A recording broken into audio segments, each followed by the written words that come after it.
کھانے کے بعد بننے والی گیس کے مسائل کا شافی علاج۔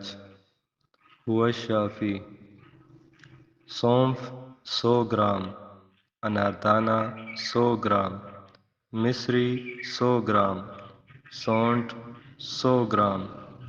ان 4 چیزوں کو گرینڈ کر کے پاؤڈر نما باریک صفوف بنا لیں۔ ہر کھانا کھانے کے آدھ گھنٹہ بعد 1 چائے کا چمچ پانی کے ساتھ لیں۔ اس سے کھانا جلد ہضم ہوگا، پیٹ سے بادی گیس ختم کر کے بڑے پیٹ کو بھی ہلکا کرے گا۔ اس کے علاوہ وزن میں بھی کمی واقع ہوگی۔ یہ ٹوٹکا بہت آسان ہے اور اسے گھر میں آسانی سے بنایا جا سکتا ہے۔ شکریہ۔